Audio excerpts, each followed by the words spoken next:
Using the high-performance IR filter LIBERO for infrared transmitted photography, we can now see through pigments that were particularly opaque even in the infrared transmitted. For example, Prussian blue, visible photo, infrared standard photo. Prussian blue is very opaque. Prussian blue absorbs totally the infrared.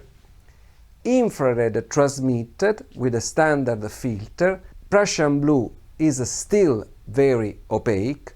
We do IRT plus, so we are using the LIBERO filter, and we start to see the lines, the crosshair lines in Prussian blue. The best result that we got testing the pigment checker for standard version were on Prussian blue, that has always been a pigment very opaque to see through.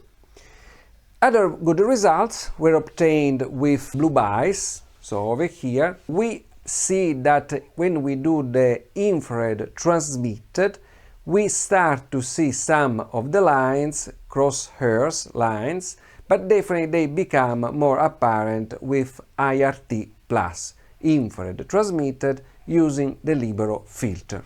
Iron gall ink is an example of a pigment that already benefits from the IRT imaging, but definitely becomes even better with IRT plus. Ultramarine takes advantage of IRT plus, so we see much better the lines here, so all this thick pigment here, some of it becomes more transparent.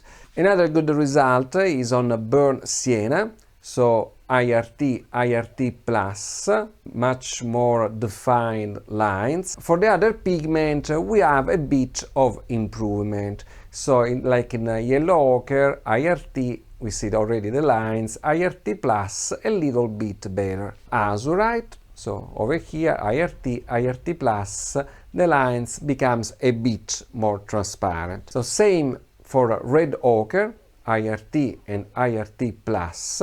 Raw sienna, we see a little bit of more transparency, so we can have more contrast. Welcome to the photographic lab, so where we do the infrared transmitted photography. The pigment checker is on this glass table, which is semi-transparent, and we prepare the IRT examination putting some covers. These black cardboard are fine all around the area,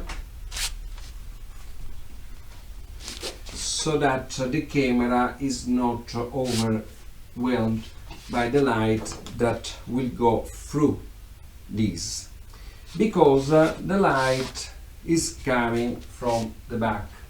Then the camera stays here on the top, and from here we add and remove the filter. So now there was the infrared plus filter on it, so it's magnetic. Here is the camera, here is the pigment checker, this is the glass table, and on the bottom we have the halogen lamp, so we can turn it on, and we are going to have the infrared that going from here up then to the camera. So this is basically the setup for doing the infrared transmitted photography.